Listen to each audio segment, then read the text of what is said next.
Team Asobi making their biggest game ever, and what we want from PlayStation's next showcase, whenever that is. Well, I have all this and more because this is PS I Love You XOXO.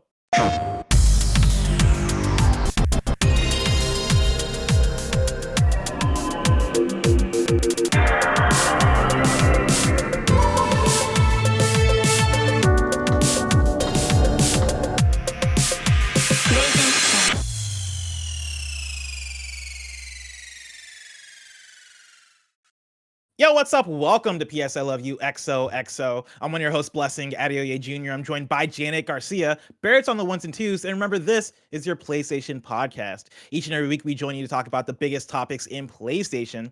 If you like that, you can watch it live right here as we record on patreon.com/KindaFunnyGames, or you can watch it on Friday when it posts for everyone on youtube.com/KindaFunnyGames, roosterteeth.com, and on podcast services around the globe.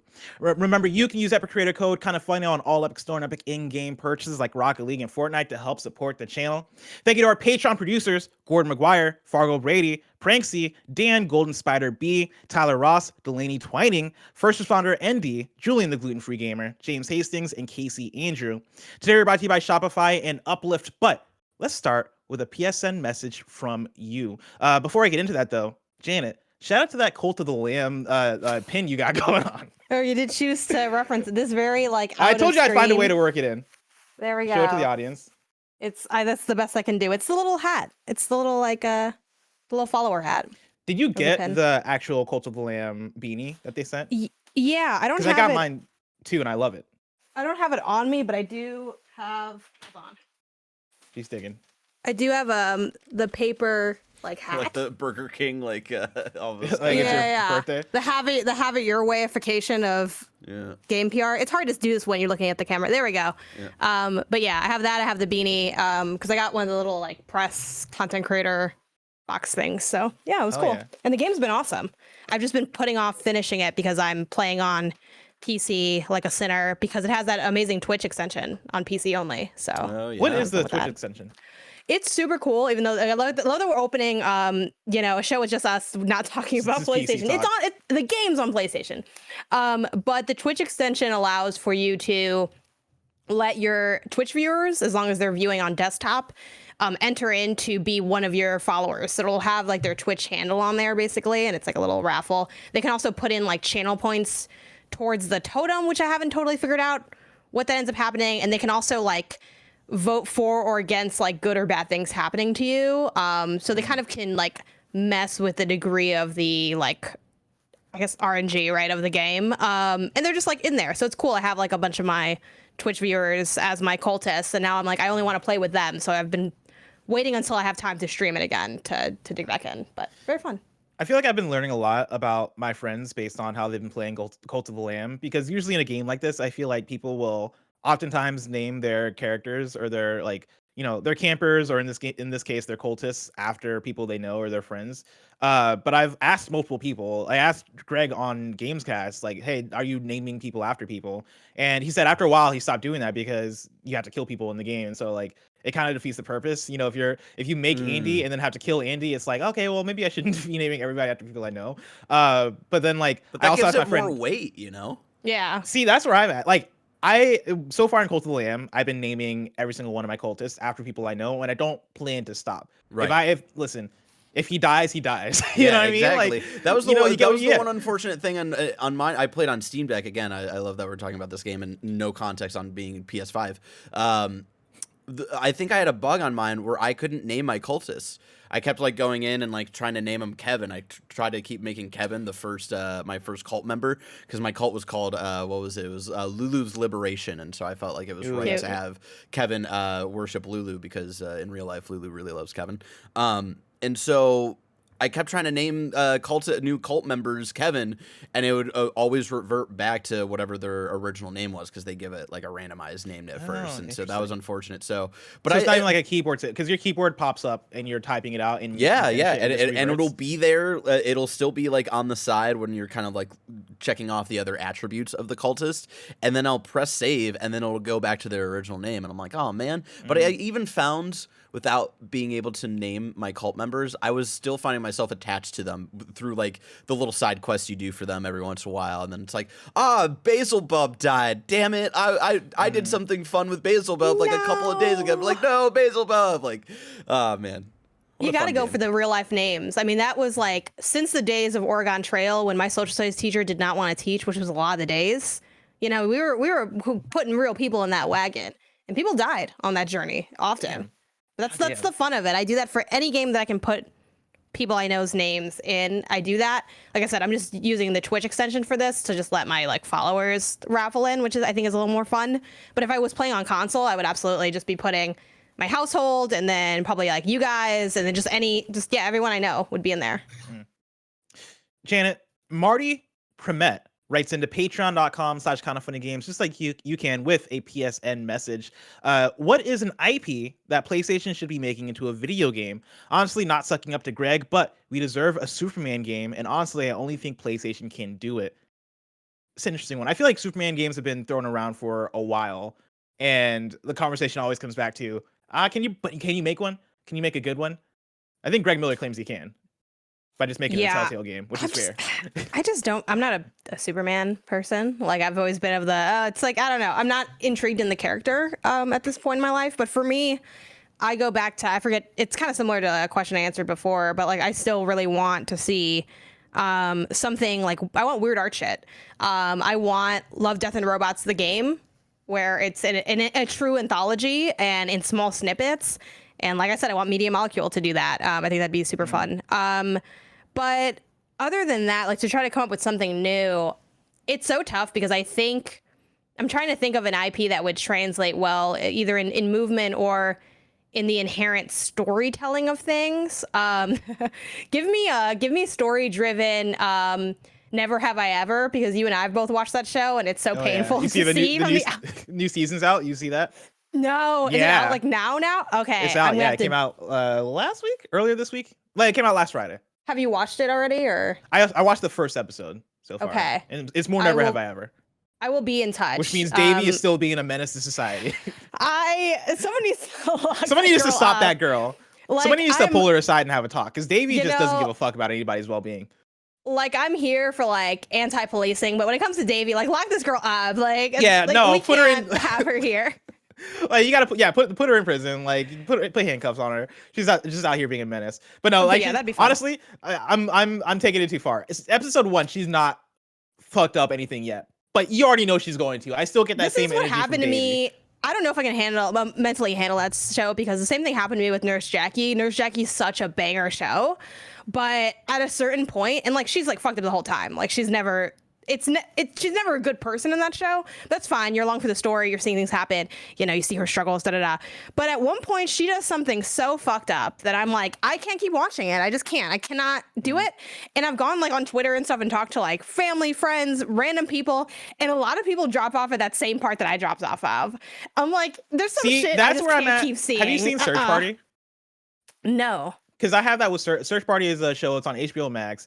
I think they just started or finished season 5, and I watched the first seasons of Search Party, and I loved the first season. I really enjoyed the second season, but the more the show goes on, the more it turns from like it kind of starts off in It's Always Sunny in Philadelphia vibes, where all the main cast, they're terrible people, but that's why you're watching the show, because it's fun to watch these people be terrible. By season 4, it's like, okay, this is torture porn. Like, you're just torturing these characters in front of me, and this isn't fun anymore. This isn't comedy anymore. Now it's like dramatic in a way that is making me sad watch the show. And so I didn't watch. I stopped there. I'm like, I'm not gonna watch season 5 anymore.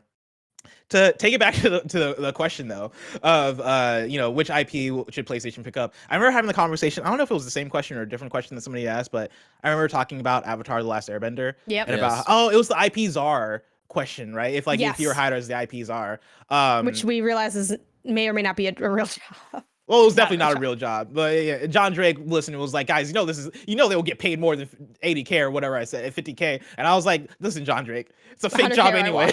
100K. And IPs are.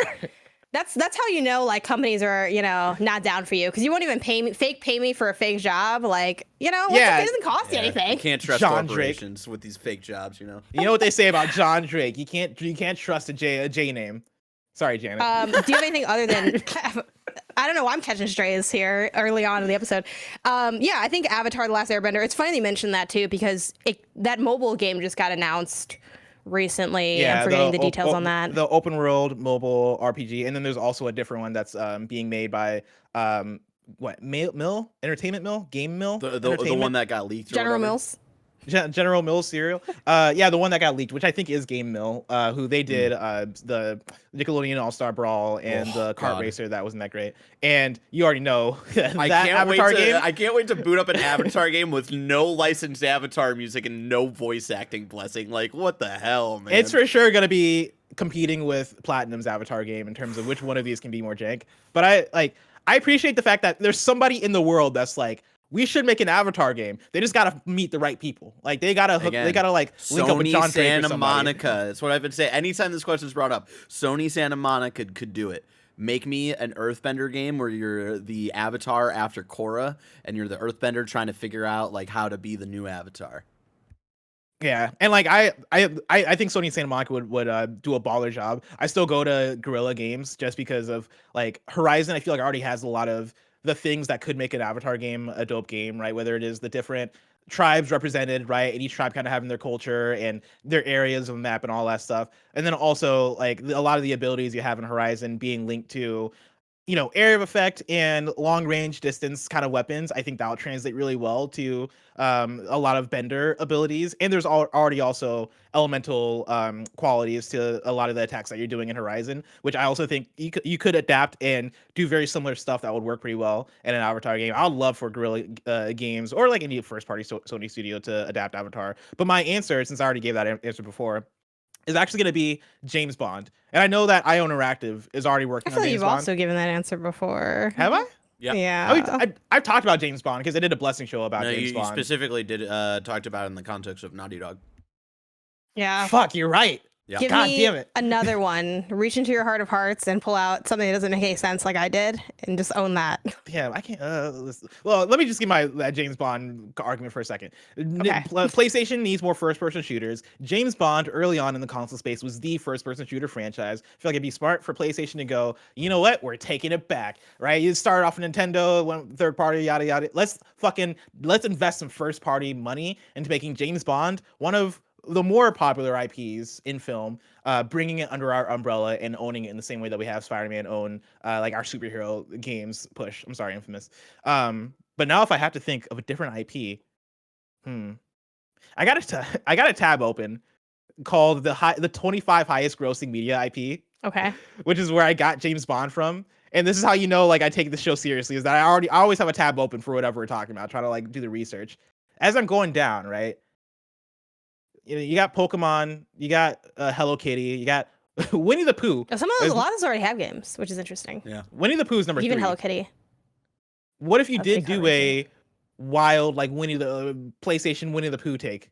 What the game version of that weird horror film that I forgot if they made that already yet, but I feel like if you make a Winnie the Pooh game, you guys gotta play this game. If you make a Winnie the Pooh game, it definitely has to be a Five Nights at Freddy's situation. I feel like it has to be. I hate that. Why are you twisting Winnie the Pooh into something that is not? They started it. All right, whatever film company got the rights to Winnie the Pooh somehow. Is it like? It's public access, or it's what's the proper Creative term? Commons? No, something like that. Something like that. Someone in chat. Free. Y'all probably know. Free agent. Free. No, use. no. Free use. Open source. There's a word for it. That sounds right. Open source. Oh, open source is definitely not the right. Not open source. As I go down the list. Early free access. Also, I don't know how. This is I'm pulling from a website that I have no idea if they're like reputable or not. It's called TitleMax.com. Public domain. Thank you, Anthony Corbett. Yeah. Public. Thank you. Public domain. As I go down, right, it's Pokemon followed by Hello Kitty, and this is the top 25 highest grossing media franchises of all time. Hello Kitty, Winnie the Pooh, Mickey Mouse is already covered. Star Wars is already covered. Anpanman, which I've never heard, but I believe it's from Japan. Yeah, it looks like it's a manga, which that's pretty cool. Disney Princess, I guess, as an entertainment franchise. Mario, which is already covered. Shonen Jump, which we try all the time, and we'll just say that's covered. We get the games have been made already. There's no games left to make. Harry Potter, which we're getting that. MCU, which we have Marvel's doing their thing. Spider-Man, which PlayStation's already doing. Gundam, Gundam is the Oh, next one. Which there is a Gundam like Overwatch looking game coming out, right? I think so. But we can go bigger. I actually like that as an idea. Make a PlayStation Gundam game. Ryan Pavala Higgins in the chat says The Boys. Well, how would you feel about a PlayStation's The Boys game, Bless? We talked about this. This is another one we've talked about everything under the sun on Just on close the KindaFunny. Discord window. Yeah, because we have multiple daily video game podcasts, and so nothing new can be said anymore. But yeah, I talked about how like I want NetherRealm to make The Boys. I think they would make an amazing boys fighting game. That said, I think Sony Santa Monica could also make a dope ass boys video game, a third person action game, especially when you look at the fight scenes in God of War. I think if you are making I guess you wouldn't play as Homelander because Homelander's fucked up. Yeah, I Maybe feel like playing as Homelander Starlight would be the end goal, you know. Yeah. Who are you playing as? Would it be Starlight? I feel like it not be Butcher? Yeah, but is that fun? Like you're fighting superheroes with guns? I mean Butcher season 3. Yeah. I guess You know, no, that's a good you point. know. You know what? Or Yeah, maybe sure, I'll not take maybe not Butcher himself but like someone else who's looking to take on heroes, you know. I like the idea of you are a new character that Butcher approaches to join the boys. Yeah. And you take Compound V and like it is a customizable, hey, here are 4 different categories of superpowers that you can get, and you can customize your own hero and play the way you want, like Infamous or I guess in that case DC Universe Online a little bit. But actually like, third person action game focused. I think there's something you could do there. I think that would be pretty dope. We solved it. There we go. Janet, Barrett, it is time for topic of the show. It is approaching the fall season, and in recent years, PlayStation, the company, have thrown what they like to call the big PlayStation showcase in around September time. Currently, there's not one announced, but you got to imagine that it's around the corner, right? We got to have one soon. And with that being the case, Janet, I want to talk to you about what we want from PlayStation's next big showcase. I reached out to you to bring 5 things that you want to see show up there. I've also brought to the table 5 things, and I've also reached out to the audience, and I picked 5 write-ins from the audience. And so we're gonna have a little fun potluck of ideas of what we want to see from PlayStation's next big showcase. Now, before we get in, Janet, was it you that linked in the doc the previous PlayStation showcases? Yeah. Do you want to give like a broad idea of like what we should expect based on some of the previous PlayStation showcases that we've gotten? Yeah, I think just generally that is where they bring the bangers. We always talk about state of play. How was this one? Oh, it was fine, but everyone's mad, and everyone's mad that we think it's fine and we don't think it's fine enough. PlayStation Showcase doesn't really have any of that kind of baggage for the most part. It is where you see, big deal ports. It's where you see new first party stuff announced. A lot of times you will see a couple like indie things, and often you also see things that are a bit expected. Like I remember for one of them, they had Deathloop, and everyone's like, oh, again. And I'm like, well, obviously they have to show it because it's going to come out. So there's a little bit of that, but usually there are a couple debatable highlights, right? We're seeing on screen Wolverine. That was where I think we had heard about like Spider-Man 2 for the first time, things like that. It's like where the bangers come out.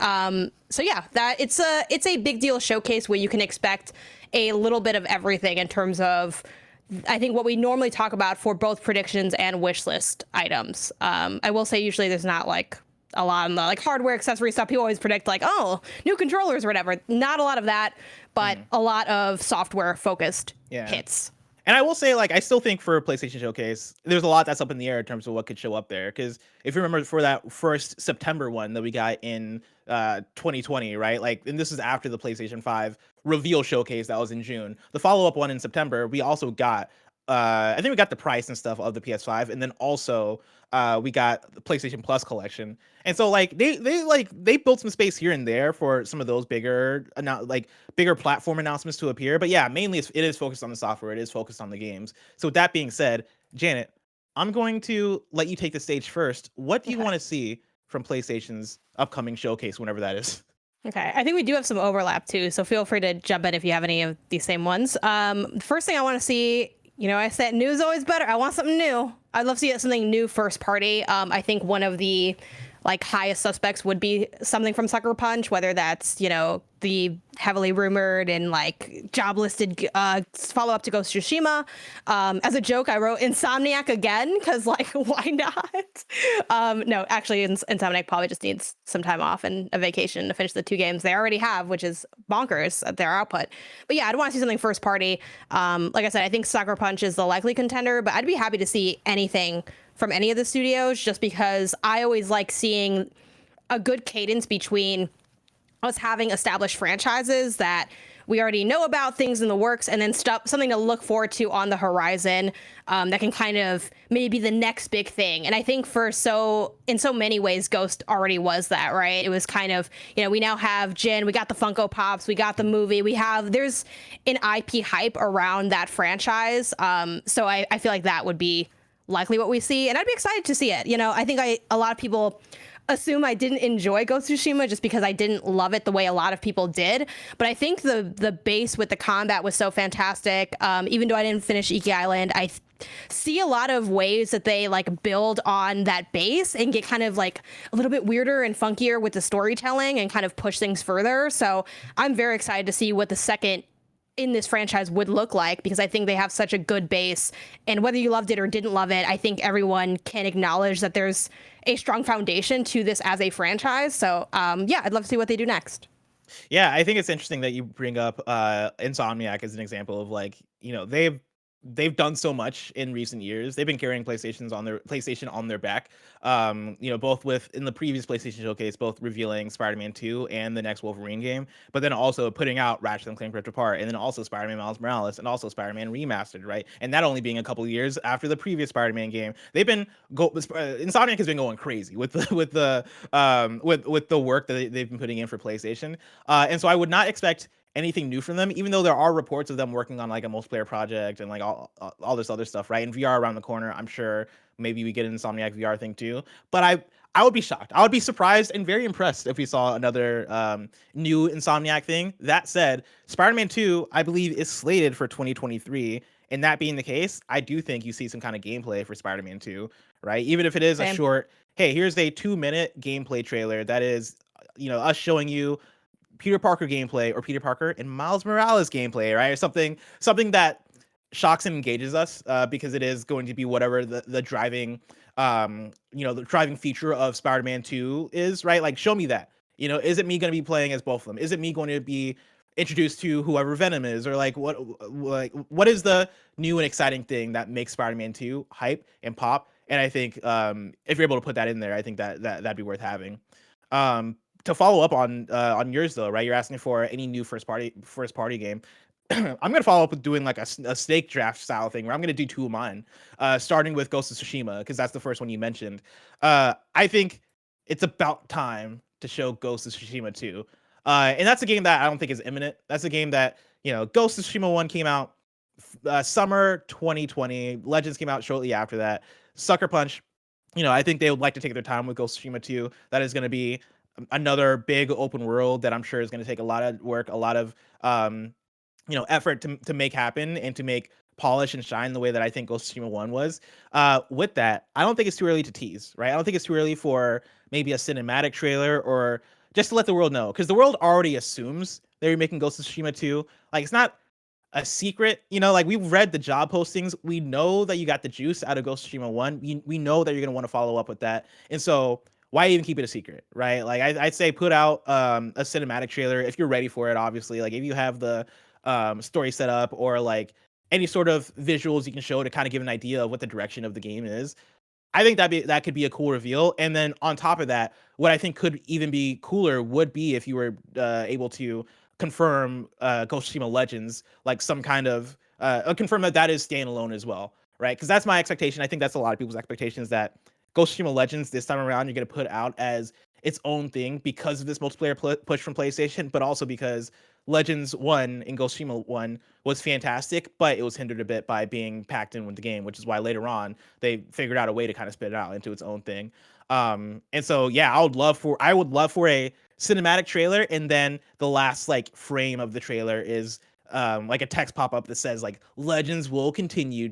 or something like that to tease Ghost of Tsushima Everyone's Legends. like, yeah. Everybody meaning me. I'm like, dorky yeah, job, let's right? fucking go. That might honestly, as I say it, that might not be a this year PlayStation Showcase thing. That might be like whenever they show Ghost 2 for the second time. It's what we want within like You're light right. reason, right? I feel like there's some things that maybe we'd want that doesn't make sense to list on here, but yeah, I think it's totally like a reasonable thing to like be looking forward to from something as big as this.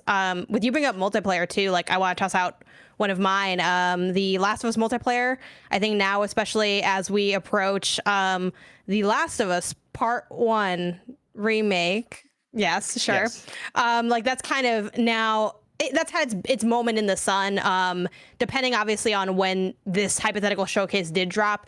If it was before, obviously they would probably plug that because like I said, they always are going to plug whatever they're going to have on sale soon. They want to get that out there to the audience. But assuming that's past this window of time, I think we're ready to hear it. I don't know if they're ready to show it, but a little bit more from like the multiplayer component. I feel a little bit like my faith has been restored that we'll see this somewhat soon, in the sense that we did get a little bit of that tease at, I think it was the Game Awards, right? Of like, hey, it exists. You know, we know you want to know it, and here's like a picture or whatever. Was that no, not Game Awards? Summer Game Fest. Summer Game Fest, singular game, right? Or games. Summer Game Fest live. I don't know. I don't never know about the singular game or games. Yes. Thing. Yeah. Because IGN also had their Summer Games thing. Yeah. Yeah. Well, that's Summer of Gaming. So there you go. Okay. Which one's GameSpot's? Play for All. Oh man, play some Days of Play. It kind of reminds me of like Nickelodeon's Get Out and Play. Do you remember that? I do remember that. Turn off all the shows and they'd be like, step outside, and it's like, I'm tabbing over to Cartoon Network. Yeah, I was gonna say we all just watch Cartoon Network. Yeah. I know for a fact, like Mr. Cartoon Networking, Networkton or whatever his name is. He was fucking hyped the third, for Nickelodeon. Yeah, Cartoon Network the third senior was fucking hyped whenever Nickelodeon Get Out and Play Day came through, because he's like, oh, we're raking in the money now. Everybody's over here watching Billy and Mandy. Pump out that content. Whatever you're showing is what I'm watching. I remember that era of being a kid too. I would literally just watch whatever was there because I'm like, what? I have no options. Anyway, but yeah, I think Last of Us multiplayer would be awesome. You know, we really only saw just that kind of essentially concept art, or like kind of a setting the table with like a little bit of the tone. So anything, obviously my wish would be gameplay, because that's, I think, the most powerful thing you can show at any showcase. But I'd be happy with literally anything from there. And I think that could kind of fit into a larger kind of section of the showcase that focuses on that multiplayer push that we keep hearing about, but really haven't enjoyed the fruits of at this point, I would say. So see, yeah.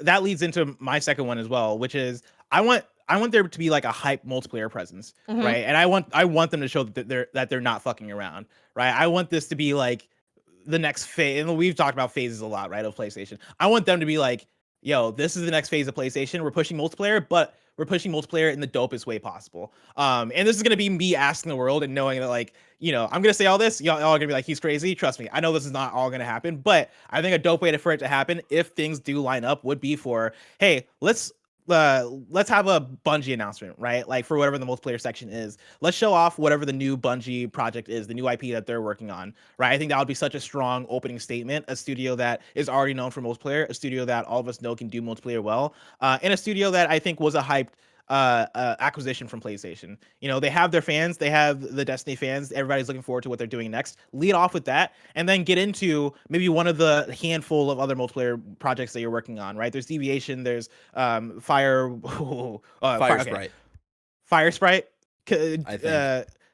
Aloy treats a Sprite. Yeah. So there's Firewalk and Fire Sprite, who I think both of them might be working on multiplayer shit. Show me one of their shit. Like show me one of those games. I think ideally having Haven Games studio, or having Haven Studios game there would be fucking dope as hell, right? You just bought them. Show us why. Show us what they're working on. I'm sure their game is going to be something that is different, and it is going to be, I assume, more, you know, MMO adjacent in terms of how much connectivity it has. Show me that. I think that would be cool.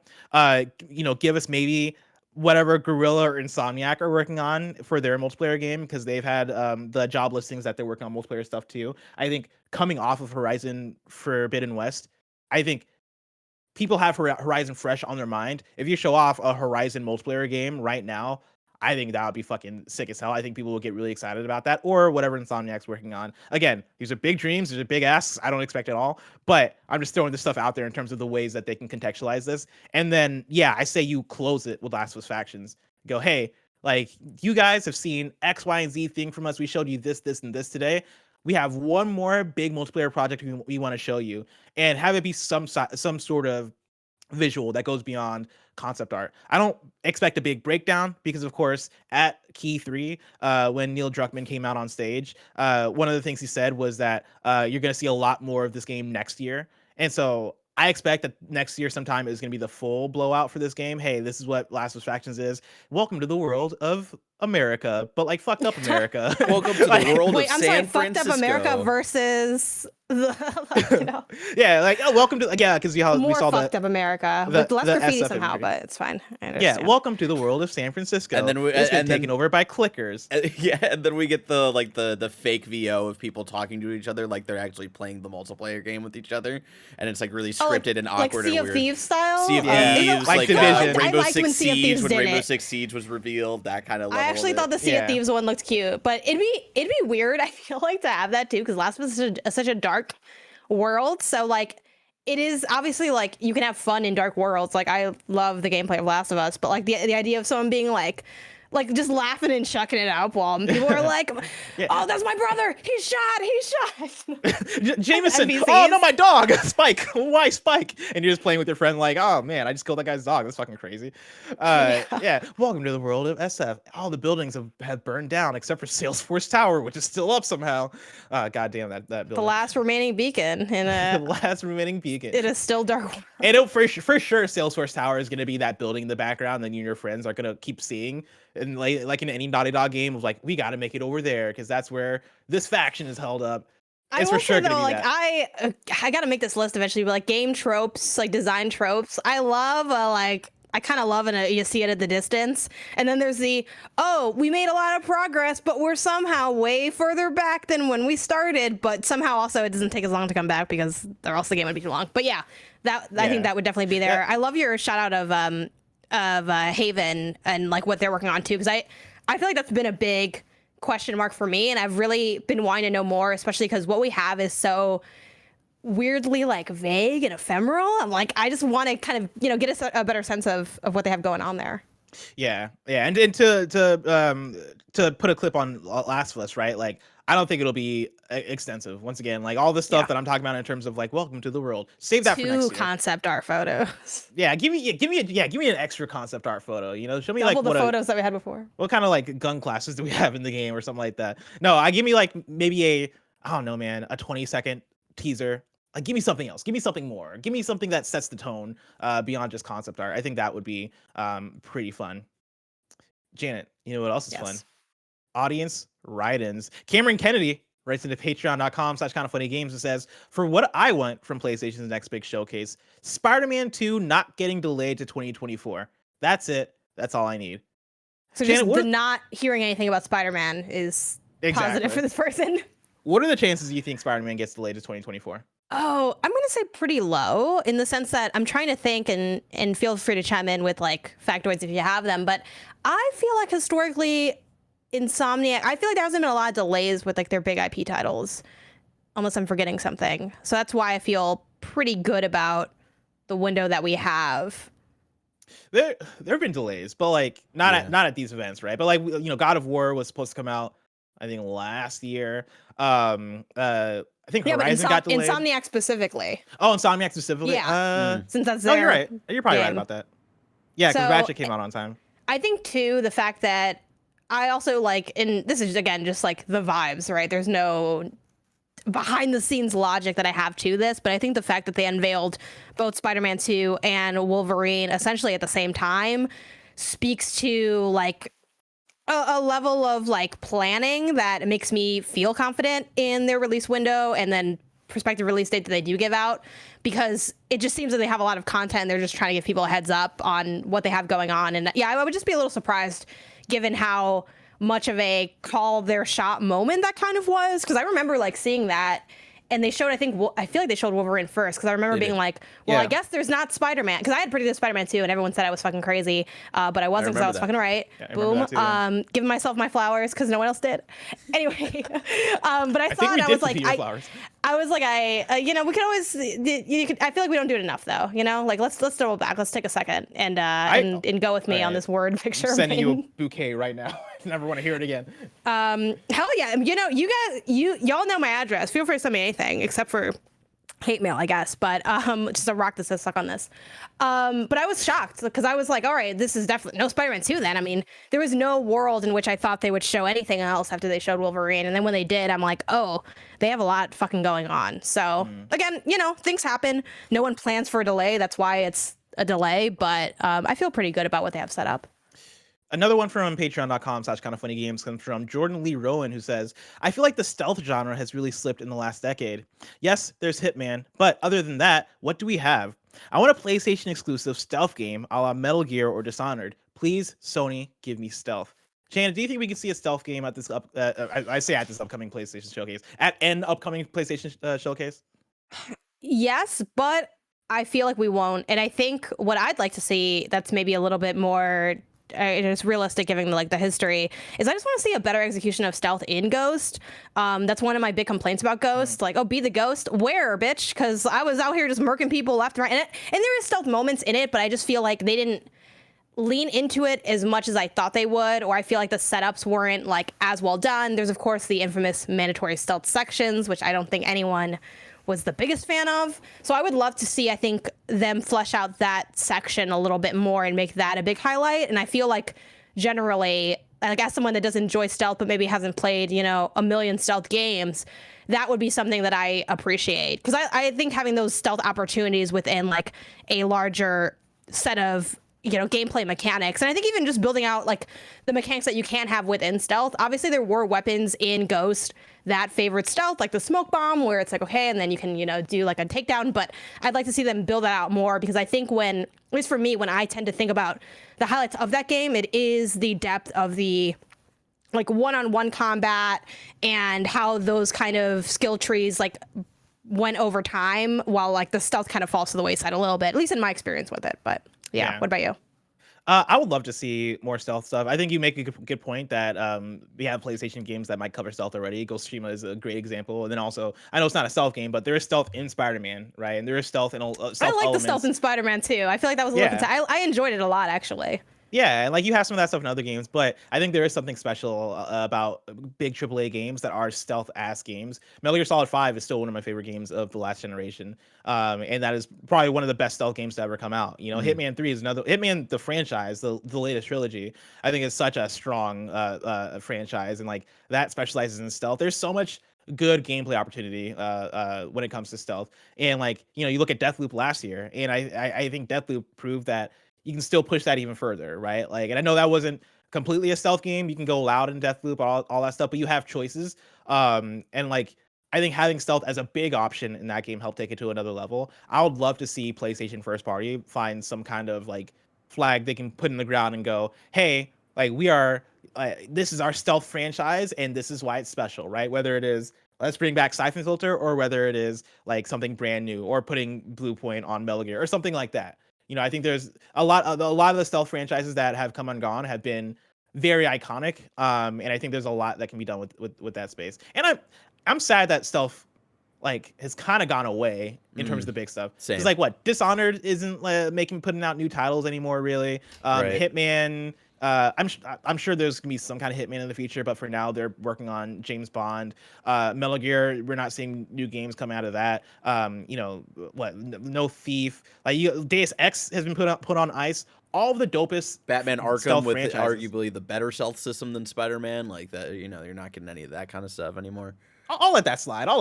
Yeah, I think it has a better one. Spider-Man's still very good, but yeah. I just wanted to, you know, give you a little 1-2 punch. Also, Cooper in the chat also gives you a shout out to Assassin's Creed as well. Like Assassin's Creed hasn't been really a stealth first game in a long time, even though there are rumors of the smaller Assassin's Creed title that might be more akin to the first couple of games. Yeah. My question for you though is, Bless, like, what's the over under? There were rumors of, speaking of just like stealth titles, right? Of Metal Gear Solid 3 remake, I think. Like, Oh yeah, earlier that's this supposed to year, come from like, Virtuous Games. yeah, or something like that. What's the over or Mm. under on that? Like, showing up at a showcase, like, for PlayStation. At a PlayStation showcase? It's a very good question, Bear Courtney. I don't know, honestly. That's not one that I thought about too hard in terms of like where it would show up. I think it makes sense for a Metal Gear thing to show up at a PlayStation thing, because PlayStation would want to, I think, attach themselves to that. Metal Gear is such a like a big IP, powerful IP, and that would for sure get people hyped. I think the question is more so on Konami and how they think about Metal Gear and how they think about the remake. Like Virtuous Studio. I need to look up Virtuous again, actually, because I forget what they've done in the past and if they're like a fucking beloved studio. Because them not being a name that gets thrown around a lot makes me go, oh, is this remake going to be like a smaller remake? Is this going to be something hype? Or is it one that like catches us off guard and turns out to be like the dopest Metal Gear Solid 3 remake we could ask for? I'm looking at their website right now, and they've done work, I believe support work on, it looks like Halo Infinite, Kena Bridge of Spirits, Back for Blood, Guardians, and so like they've touched some good games, right? They've done really good support work, I imagine, but it's hard to come down if they're the sole developers on this remake, how that would end up being. I'm gonna say yeah. I'm gonna say there's a good chance. In the way that Knights of the Old Republic remake was at a PlayStation showcase, and that was from not if it actually gets made and like actually put out, but will it actually be there? Because like if Knights of the Old Republic is at a PlayStation showcase and that's made by Aspire, like, or it was being made by Aspire, yeah, why not get a Virtuous Metal Gear Solid 3 remake in there? I'm gonna say yeah, high chance. All right. Janet, what else do you want to see from a PlayStation showcase? I want to see a couple things. I want to see the next like indie darling or set of indie darlings, right? We just did our determining the best indie game episode, so definitely like check out that bracket episode if you missed it. So like, yeah, what's the next stuff to look forward to? And then also just some updates on previously announced titles like Little Devil Inside, Chia, which I hope I'm saying correctly because I always forget. Like Chia still has like a 2022 release window, but like that window's starting to close in terms of time moving forward. So I'd like some updates on stuff we already know, but also some extra stuff to be excited about, which we've seen a little bit from other showcases as well. On that same Chia's note, like that Breath of the Wild style kind of indie game. Yeah, cool looking art style. It takes place on an island or something, it looks like. Yeah, and you like have a bunch of like, there's like a glider, of course, because there's always a glider. There's like, you can play your guitar or like your ukulele or some type of instrument. So it has like a bunch of these different like exploratory mechanics.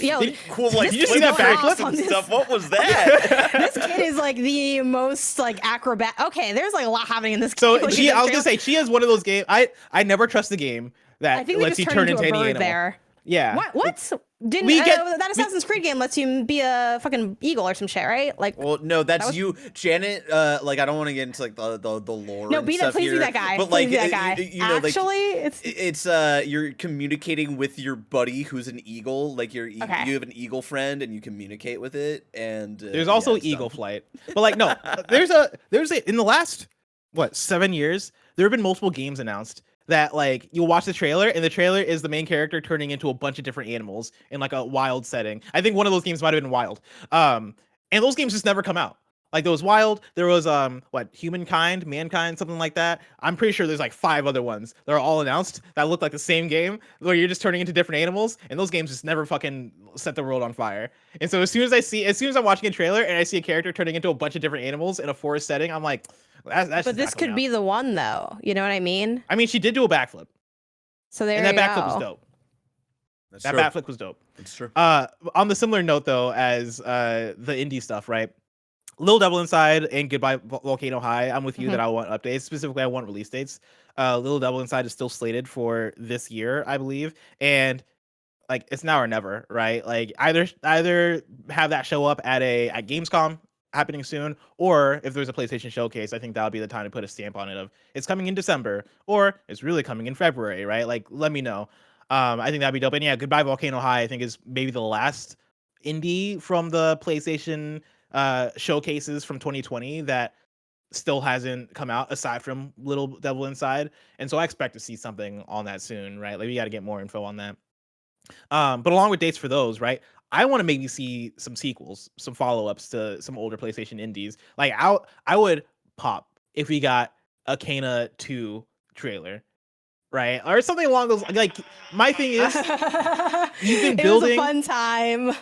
I had a good time in Kena. And yeah, as PlayStation, you've been building this identity with PlayStation indies, and I think with that, having follow-ups that you continue to attach yourself to, right? Just to show that it's not one and done, right? Like when you think of Kena, we want you to think of PlayStation. When you think of X, Y, and Z indie, we want you to think of PlayStation, right? If they ever make a Stray 2, we want that to be a PlayStation title. I think that could be pretty good for them, and good for the indies that are looking for that kind of support and looking for that kind of budget and all that stuff. And so I think a Kena 2 trailer or something along those lines could be honestly, hype as hell. Bless, I would pop for a Kena 2.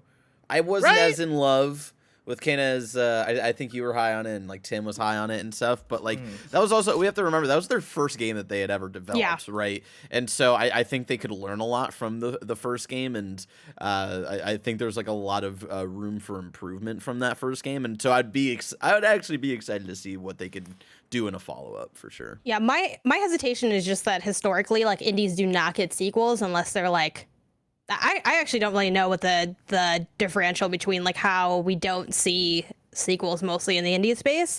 And I just don't know that it would work out. Doesn't mean the game would be necessarily bad, but like I just struggle to imagine that game getting a sequel. But I do think I do want to see their next project because, and I did like Kena Bridge of Spirits, and I would be down to play the next one.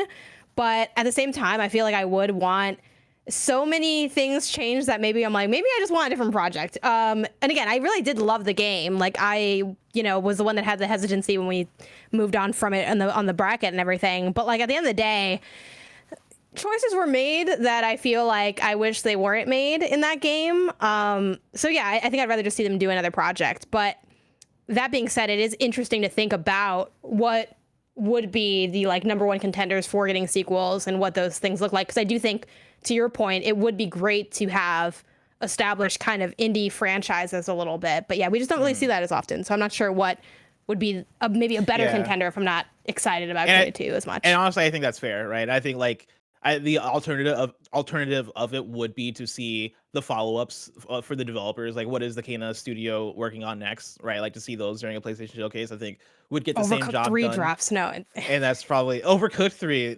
That's probably more of a realistic like expectation for whatever that studio is doing, like to be a new thing, or I guess for indie studios in general. I could see it. I think out of all the indie games, I think Kena 2 is one that I could see a sequel to because the first one was so beloved, and like that first game just looks gorgeous, man. Like that, the visuals. I think about how that game looks all the time. Specifically, I forget what they're called, like the little Wombalides. Yeah, the Rot. Yeah, I don't know why I thought they had a dumbass name, like fucking like Wobblebees or some shit. I mean, they look like they should have a dumb name. It's a weirdly gross name for a very cute little pal. Yeah, that's like kind of the most shocking part. You're probably thinking of the Higgledies from Nino Kuni. Bless. I'm definitely thinking of the Higgledies, and I'm also thinking of the little Kirby guys, the Waddledees. Waddledees, yeah. Dan likes everything writes into patreon.com/KindaFunnyGames says, for the next showcase, I'd love to see the rumored Final Fantasy remakes get officially announced. Final Fantasy IX or Final Fantasy Tactics. They're both on the NVIDIA leak, so it's only a matter of time. Beyond the addition of Konami games to the new PS Plus would be great. I agree on both fronts. Specifically the Konami games. I think that would be really fun to see Metal Gear Solid 4 come back to the service. Please, we miss you. Janet, what else do you want to see from PlayStation's next showcase? I want to see some fire reports. Admittedly, I couldn't think of, and not that there's anything wrong with like indie games, like I fuck with indie games, but I was like, I want to think of like a bigger deal game. So if you guys have any, let me know. I can add them to my wish list that I keep under my pillow every night until there's a PlayStation showcase announced, as one does. But fire reports, I think from this year would be things like Neon White on PlayStation, things like Citizen Sleeper, stuff that I feel like I've really fucked with from the year that just isn't on PlayStation yet would be, I think, a good solid win to kind of, and again, if they were indie, they could kind of be thrown into that kind of indie segment. I think a lot of times too at these kind of marquee showcases, you do see those like, oh, this is a hit, it's a known quantity, people love it, people fuck with it, and now you can play it on there and have the fun of the trophies and all that jazz. Yeah, I agree. Like, I think it'd be dope to see like games like Neon White come to the platform, right? Or like the indie games that have been a hit come to the platform. I do feel like those are more of the state of play kind of announcements of the world. I remember when we got Inscription, I think at the previous state of play or one of the previous ones. So definitely was that a state of play, I think, or was it just a blog? Actually, now I don't. It could have just been a blog. I think it was the last time they did a Twitter thread where they were giving updates on a blog or something like that. Yeah, PlayStation, they're not great at like hyping I think it was a blog. indies as much as they should. Like, I like PlayStation indies as a thing, and like we see a lot of the new announcements, right? Like the Strays and the Seafoods of the world end up at the showcases. But when it comes to ports, or when it comes to the shit that should be exciting like that, they don't hype that up. Inscription should have been hype as hell. That should have been like let's put this in the showcase. Let's put this in some crazy shit, right? But you know, yeah, it's usually instead of like the more indie port stuff, they usually fill that time with like third party stuff. Yeah. Like just looking at last year's showcase where they were showing off for Forspoken, Extraction, Ghostwire Tokyo. Remember that game? So yeah. Who could forget? Who could forget? Ghostwire Tokyo. I still haven't installed, so you know it's not over yet. I probably haven't because I haven't started it. I've only just everyone's Are like, you gonna play this? I'd like to at least try it. Why not? You know, Ghostwire Tokyo, I appreciate as a game that seems like it's not bad, but like okay, like it seems fine. And I never touched Ghostwire Tokyo. Nobody has ever asked me to touch Ghostwire Tokyo. Yes. Like it's like the rare game where it's a big AAA game that comes out, and always there's somebody that's like, Bless hasn't played this, Bless hasn't played more Xenoblade, Bless hasn't played XYZ thing, and I'm like, listen, man, a million games come out. I'm busy. I got other things I'm playing. I'm always playing something. I can't make space for all these games. Not one person was like, Bless hasn't played Ghostwire Tokyo. It's a PlayStation exclusive. He's on a PlayStation podcast. Not one person. It's like the one game that everybody's like, have to play Ghostwire Tokyo, and they haven't either. They're like, I don't want to have to throw this rock and have it hit me in the face. That's something that though came to like in terms of like PlayStation like bigger games. Something that we've seen previously is like the PS5 version of like an already established game. And I was trying to think of what are some of the like obvious suspects that are still remaining on that front. Nothing really came to mind initially, but I do think like usually something like that gets kind of tried out for a showcase. Another thing I'd like to see, I want one more big first party PSVR 2 game. Right now they have announced Horizon Call of the Mountain, and that seems like the big PlayStation first party IP that, you know, they have announced for PSVR 2. I think you need one more, at least one more. And I personally, like, I talk about Spider-Man all the time and how, like, I think that'd be the shoo-in. Oh, God. Another one, though, that I want to throw. Well, hold on. Everyone would get sick. Because everyone would get sick, and that's like, your pitch for it. That's your selling point for that. It's VR memorable. Title. All right, you're not gonna forget Spider-Man on PlayStation VR because listen, you're not gonna forget, and then you're never gonna forget that you never want to touch your VR unit ever again. No, it's because like I think Spider-Man is an IP. Spider-Man is an IP. Undoubtedly, is PlayStation's biggest thing that they got going right in terms of it's Spider-Man, but it's just the power. MJ stealth from Spider-Man 1. But in VR. Gameplay wise, I don't know how you make it work. I've seen clips on like YouTube of people doing like Spider-Man mods for other VR shit where they're like swinging around, and like, listen, I don't know how they do it, but maybe it's something maybe they can figure like, something out. The people that mod like to play Outer Wilds in VR where you're fucking going around in that goddamn ship not being able to land and you're spinning endlessly. But what I think is more applicable to VR and would also work as a big PlayStation first party thing that they want to push is Ghost of Tsushima. If you can do a a side Ghost of Tsushima story where you're playing as like Lady Moscow or one of the other characters that people really like from that game, and it is first person sword fighting, and you're going through, and it could even be like, I don't know, you're going through linear levels. Like I don't know if you can if you want to make that an open world, but if you make it a linear game where you're doing sword fighting, and it is you know having to block, having to like hold your sword, you know, diagonally, horizontally, do whatever, right, and have that realistic sword fighting gameplay. Getting to pet a deer. Getting to pet a deer, right? Getting to write poetry, getting to take off your shirt and hang out in a sauna. I think there's something there. Like I think you can make a pretty good game out of that. Honestly, though, like. Yeah, sure. VR like, sauna sounds kind of fire. Let's step into this hot spring and like think about our uncle or some shit. Hot like spring, why not? Thank you. Why Sorry, not? I said sauna. Yeah, I think that could be fun, and I'm sure there's fun stuff you can do game design wise with different enemy types, and even if you want to maybe pull in the different stances, right, and make people do those stances in real life. Let me dye my own fabric, you know? I'm like, what's the most boring stuff that you can do? That's what I want to do. Maybe let me ride a horse, right? Horse riding simulator. Again, I think that it would make you kind of like, I think that'd be disorienting because you'd be changing like the position, like you're it'd be like the up and down, I think, and like the forward. Yeah, your body is like moving, but your body isn't moving, and I think that's what makes people sick is when it looks like your body is moving. And then, but your body's not moving, so it's like. Because I feel like I should be feeling wind resistance as well, Janet. But then I just don't. Turn a fan on. I mean, really go 4D, like 4D movie with it, you know. I think the way you mitigate that is probably by like making it more like making it smooth motion, but then also making it not as fast motion, which wouldn't really work for a horse because horses are not smooth and also fast creatures. But you could do like, you know, you're not always going, 30 miles per hour on a horse, right? Like, Yeah, but then what's the point of having a horse who's just gonna walk? You know, you're a samurai. Just for the fun of it, you know, just for the, I don't know. Get crazy. I remember playing Astrobot Rescue Mission back when it came out, and that's a game that automatically moves as you control Astrobot and like push him forward. There's a section of that game where there's multiple sections of that game where you're like going a bit vertical. I remember my first time where I was moving straight up, and when I tell you that, I'm pretty sure that knocked me out for a day. Like after that section of the game, I had to lie down and I was out until nighttime. But there was another section of the game that like takes you underwater, and that one didn't make me sick, but it did make me like. I'm sure there's a clip somewhere where I'm like, oh my god, and then like as I'm going underwater because my mic is on as I'm playing Astrobot alone in my room, and it freaked me out because it felt so realistic in VR. VR is pretty cool, man. Give me a ghost game. It's gonna be fun. This is like I'm excited to have like a clean slate, you know. Like I think the VR cadence is like you get the thing and then you're like, this is cool, and then it's just like you don't really use it a lot. But I'm like, this time's gonna be different for some reason. So yeah, I'm excited.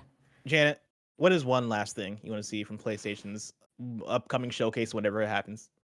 Yeah, I mean, I also had Spider-Man 2 gameplay, so I think just I almost want to say the Wolverine tease, but I feel like now it's the same showcase again, but with like slightly more information.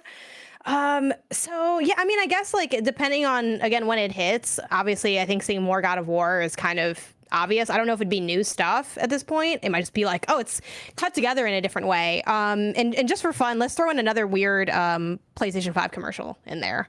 We had the them playing chess and running through the streets. Yeah, do something weird like that. Yeah, we're for sure gonna get a weird ass intro to it. Yeah, give like, me a weird. What does this mean? What games are they trying to announce? And weird ass chess thing that becomes nothing. I'd love to see a salty fake out, like when we saw like GTA, and we're like, is this new GTA? And they're like, GTA 5 is here again. I want to feel a little bit of pain. It's not a showcase without a little bit of pain. There's a lot of fun here. Is there a PS5 version of Skyrim yet? Blessing. Yes, there is. Oh, there is a PS5 version. Okay. Oh yeah. Going back to the God of War thing, yeah, I would love to see like a 5 to 10 minute like gameplay snippet of like just like showing off of like anything new that they've added, or even just like new enemy types to show off like what they're doing to not make it feel like the 2018 game over and over again. Something similar to when they first revealed 2018, right? Where you're just kind of like, they're walking through the early parts of the game. You get some normies that you're fighting, and then they fight the giant troll at one point near the end of that. I think something like that could go far to really get people in peak hype for the game release in a couple of years. On that note, right? Like, I want to say, not a couple of years. A couple years. Something goes completely wrong. A lot of peers trips over a wire to release the whole game. On that same note, I want to take that and I want to even push it further. Where I'm in a place where I don't want to see that much more of God of War Ragnarok. Yeah. Not that they've not shown us too much, but also like I'm ready. Like I don't need to see shit. I'm sold on the game. This was something interesting I was thinking about, because I played the original games for the first time over the last like month, and I'm replaying 2018 now. And something hit me when I was playing God of War 3 specifically, and they've said like Ragnarok is the end of their Norse era and stuff like that, because we've been theorizing of like, oh, maybe they're not showing a lot because they're going to do the Metal Gear Solid 2 thing where Kratos like either gets KO'd or dies and is fighting a chicken, and the chicken had a lot of prep time, and then you have to play as Atreus for the rest of the game. But then I realized of like, if this is the final chapter, similar to God of War 3, which that was the final chapter of the Greek stuff, and God of War 3 really went all out compared to the first 2 games on, like, you're killing gods left and right in that game, and I wonder, maybe it's not that we play as Atreus and Kratos dies, like, halfway through that game or something. Maybe it's just that they want to keep everything close to the vest of, like, showing off the gods that you're just gonna murder left and right and stuff like that. You think if they, like, have a mirror of God of War 3? It'd be cool if it was, like, a redemption of God of War 3, or, like, I don't know, like a reverse or something like that, where it is, like, he's killing gods left and right, and then halfway through the game there is, like, oh man, I've done this before. Like, what is, like, the redemption or, like, story lesson here? Especially when he talks a big game about, like, breaking the cycle in 2018, and then maybe there's some struggle of actually, like, falling back into that in this game. I don't know. God, I'm so excited. But to go back to the point I was making, right? Like, I don't want to see much more God of War Ragnarok, but I'm down to see another 30-second spot of it, because you want to hype it up. You want to get people excited for God of War Ragnarok. I would love that if they got us hyped for God of War Ragnarok without showing us too much of it, where it is this PlayStation showcase is God of War Ragnarok themed, because we're on, like, if it comes out in September, or if the showcase happens in September, right, where the transitions are like Ragnarok runes, right? Like, you have hints of, like, I don't know, man, a trailer ends and the blades of chaos, like, rip open the screen to show the new trailer. Like, what are the fucking ways in which you can build God of War into it that aren't showing me new elements of, like, what's happening in the story or gameplay shit that I can be surprised by when the final game comes out, but still gets me hyped for, like, oh yeah, God of War is fucking dope. I'm ready to play the next God of War. I think something like that could be fun. You would need to close if you did something like that, which sounds cool. You would need to close with, like, a significant, like, thing, or else people would be like, that's fair. You were like hyping it up as, like, the big hit, like the headliner, and then you're like, yeah, I'll make sure to pre-order today. And that's it. And yeah, that's it. Bye-bye. Yeah, the collector's edition again, and it's like, all right, I'll see you later. Yeah, no, I'm 100% agree with that. Gabe Papadakis Hewitt writes into patreon.com/KindaFunnyGames and says, for PlayStation's next big showcase, I'd love to see new Horizon DLC. Will it connect to Call of the Mountain? Or tease the events of the next mainline game? Regardless, we need more Horizon. I think Horizon DLC could be really fun. I don't know if I expect it. Actually, no, they had DLC for the last game. They had the Frozen Wilds. I lightly expect it, but I don't necessarily expect it super soon. But I do think there's been definitely, like, as you've kind of pointed out, like, earlier today, like, a budding conversation and additional, I guess, pieces of content surrounding Horizon. We have, like, the announcement of, like, the VR stuff. We did get some updates to the game. I think not the last showcase, but, like, at a recent showcase with God, what did they even add in? Being able to the thing. What's it called? Something mod, cross mod, something mod. Oh, like, transmog. Yes, where you can, like, swap out, like, have the look of, like, Hakura Aloy, but then you have the actual armor of, like, some shit that looks ugly as fuck that you don't want to wear. It's like, yeah, they had all that stuff. They had a couple other, like, bells and whistles they tossed on. So I definitely feel like there is this element of Horizon remaining in the conversation, because it is, like, that one of those marquee IPs at this point. But so yeah, I could go either way. I would be down for some DLC. It'd probably be one of the few DLCs I think I'd actually play, because I really love that game and I played a fuck ton of it. Let me clear up that part of the map that I can't clear up. That's what I want. Is there a part of the map you can't clear up? Yeah, it's like the final boss area kind of place, and it drove me insane as well, Janet. It's so bad. And also, why would they do that? I hate when games do that, man. Because, like, and I get, like, there's nothing there. Like, I don't know. You don't want me to, like. Here's the thing. Like, I just need. I was out here trying to break this game. Like, I'm not gonna lie. Like, I was like. I still had COVID, but I didn't have brain fog anymore, so I was just, like, flying around in Horizon, and I was like, like, pressing up against the edges of the world. I'm like, if you just give me, like, 20 more feet, the fog, because you don't got to go through all of it. It kind of, like, opens up in general. I don't know why they did that. I think just to fuck with people. Like, why not? Like, let's throw some chaos in here. Demented. Yeah, but that's upsetting to me. So I would like that fixed, but yeah. Last thing on my list for what I want to see from a potential upcoming PlayStation showcase, I want to see what the fuck Bluepoint is making. All right, enough time has passed. Show it to me. Of course, it was reported recently that they're seemingly working on a new game. I don't really have any prospects in terms of, like, what that could be. I think we've definitely had conversations about this before of, like, oh, are they working on Shadow of the Colossus 2, or are they working on a new Metal? Like, what are they working on something that's already established, or is it a brand new IP? Either way, I don't give a fuck. I want to play. I'll play it. I like Bluepoint. They do good work. I'll play whatever you show me, Bluepoint. Bear, what is this you're showing on screen? Bloodborne. Oh yeah, because I think Bloodborne might have been one of the conversations. There's too, oh, maybe it's a Bloodborne 2 that they're working on since Sony owns the IP. Man, that No would shot, cause though. people. I was just putting this up just to tease the kids, make them mad. Yeah. You know? I mean, like, if it wasn't Miyazaki who directed it, I think there'd be more of a chance. Like, I think people would be more accepting of Bluepoint making a Bloodborne 2. That's just the fact that like Miyazaki is so linked to these From Software games. I think people would have a fit. Timur Hussein wouldn't be happy. He'd be wagging his finger. He'd be like, "Nah, mate." That's what he does. He wags his finger. He wags his It's finger. like he's here with us now. It's me. Spot on some more. Fish and chips, beans for breakfast, you know? We got one more write-in from Ryan T from Tennessee, who says, "What is next for PlayStation? For the next PlayStation showcase, I want to know what is next for PlayStation. Right now, PlayStation 6. PlayStation 6, we're announcing it right now. Right now, after God of War, there's a pretty big question mark as to what we can look forward to and when. Wolverine, Spider-Man 2, and The Last of Us Factions 2 all seem pretty far away right now, and it sounds like Horizon VR may not be out at launch. So what first-party games does Sony have for us in the meantime? Or are the third-party exclusives like Final Fantasy 16 supposed to take the show for a while? I want to know if 2023 is going to focus on PSVR 2 games we haven't seen yet, or if it's going to be quiet on the PlayStation front. Janet, do you agree? I mean, yeah, like I think that's sort of what we're getting at with like I think the Spider-Man stuff, what's next from Insomniac, which we know what's next from Insomniac, but it's a matter of when. I feel like for the most part every year there's like something to look forward to in terms of like PlayStation first party, and it kind of alternates between S tier and A question mark tier games. Kind of similar to like what you see on the Nintendo side of things too. Like there usually are a few things on the back of that annual baseballer card. They just might differ in terms of like how fire is it or how many fire things come out at once. Like there are obviously some years that are stronger than others, but I definitely think we will have like, a big review, a big talking point. Whether or not that game, lives up to the games in the franchise or other years within the PS5 is up for debate. But yeah, we'll get something. And that's what's so exciting, I think, about these showcases is it can kind of highlight what that next little quick era is in PlayStation.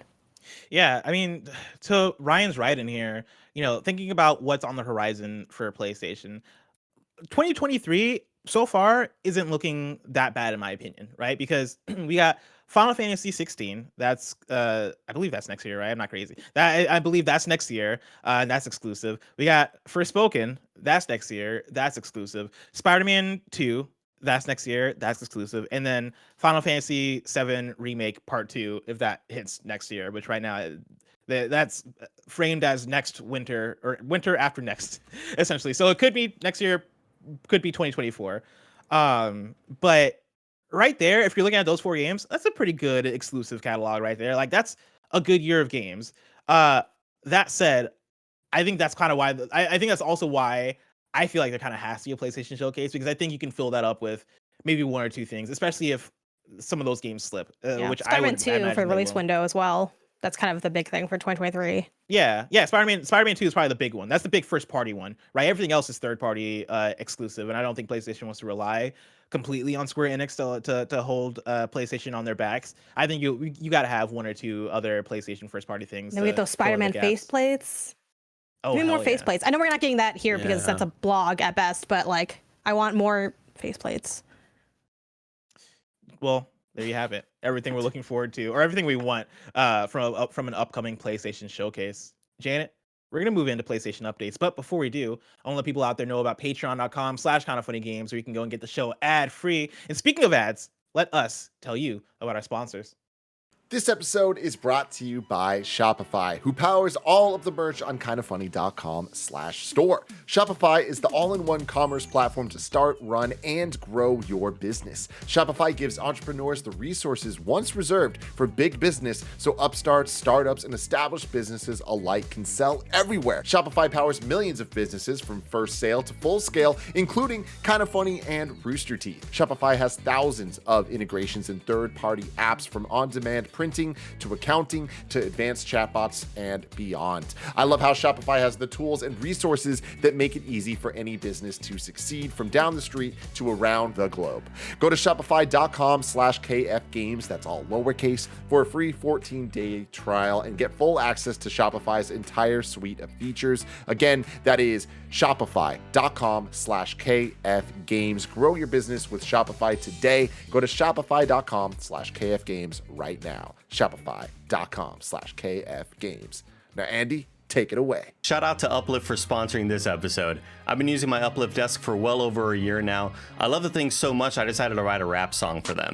The build quality is real good. It's made of real high quality wood. They didn't ask for it, I just did it anyway. Getting my Uplift desk immediately improved my mood. Whenever I'm on shows, I'm standing up, I'm feeling a lot more energetic. And also I kind of feel like I was just maybe creating some bad habits sitting down at a desk all day. I would move my legs up, I'd sit underneath my legs on my chair, and eventually all that stuff just created really bad back pain for me. Choose from laminate, whiteboard, bamboo, solid wood, butcher block, or even custom solid wood or laminate options. Uplift Desk won New York Times Wirecutter's Best Standing Desk from 2019 to 2022. And while I'm at it, I'm just gonna give them an award as well. Best standing desk that I use in my bedroom from when they sent it to me until now. Uplift Desk have a 15-year warranty. They ship the same day you order with free shipping and free return shipping. So if you've been feeling the effects of sitting at a desk for 8 hours a day, maybe you want some more energy in your life, maybe you want to do squats in the middle of a Zoom call or something, uplift your life. Go to KindaFunny.com/uplift. And we're back, Janet. Janet, hit me with those updates.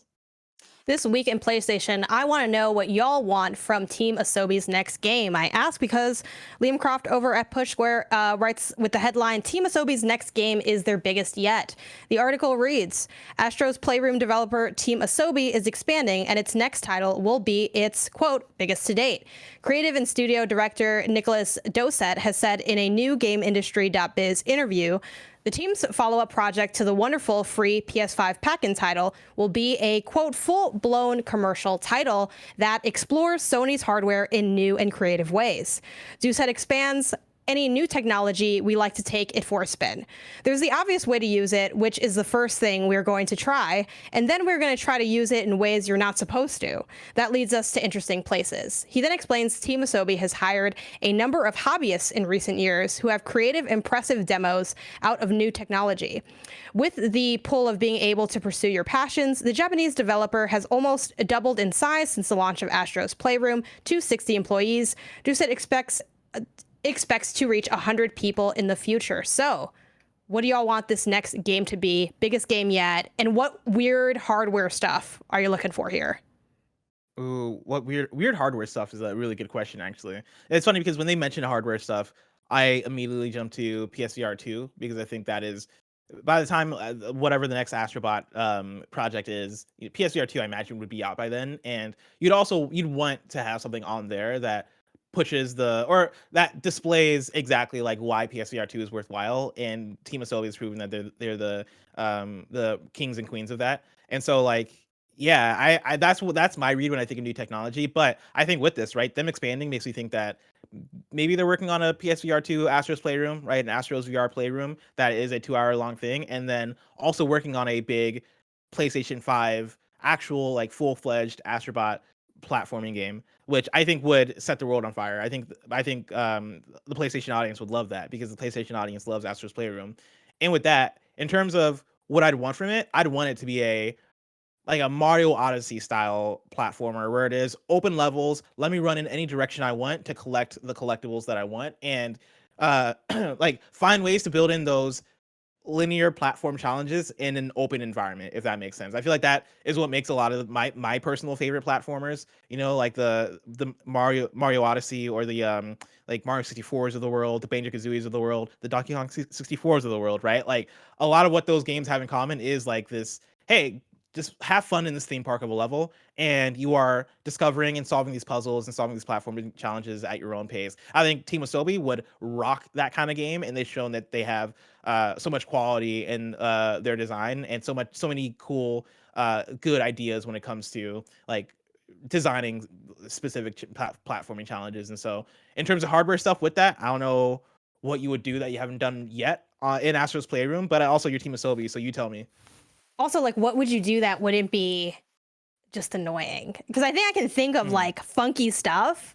I'm like, bop it level gameplay, but I'm like, okay, well, that would just be like cumbersome and weird. I think sort of to like your point of this idea of a platformer that's more expansive, more free reign. I think just finding creative ways to make me be like almost defamiliarized, to like make the stuff I do seem foreign. Like I think about an Astrobot rescue mission, stuff like when you're like playing soccer and like using like, I think your body and the controls and the angles in unexpected ways. I think like funky stuff with the DualSense for sure. I feel like I can't remember offhand if in the packing game they did any of that kind of like the vibrations detecting like where certain things, almost like what they did with Mario Odyssey with the moons. I think like creative ways to like hide and uncover collectibles within a platformer of that ilk would be exciting. But yeah, I do hope that it's VR. I think if I could only get one, I love your idea of like there's a PSVR thing and there's like something on the main console. Like I think that would be the best thing to push what this team does and get it in front of more people, because the big problem is a lot of people haven't really like seen it as much, but at the same time, like they're so good at the VR stuff. Like that is like the system seller. And that is the new hardware, as you mentioned. So like if I could only pick one, I want them all in on PSVR 2 and just doing something like completely wild with that. Yeah, I could see that. I think it's tough. Like I'm right there with you that they put out something special on PSVR. Astrobot Rescue Mission is one of the best PSVR games that you can buy, and I'm sure PlayStation is probably like, yo, do that again. Like we want more of that. We need that juice for VR, and you guys have proven that you got that juice. You can make another one of those and make it a banger. But on the other hand, I think Astrobot as a mascot and as a game has so much juice that it can live beyond VR. It's that conundrum of wanting to let this franchise, uplift VR as a platform, but also not wanting it to get trapped on VR and like not be exposed to the wider audiences, because again, like I think Astro has the juice to be bigger than Little Big Planet, no pun intended. Be like I think Astro for sure, yeah.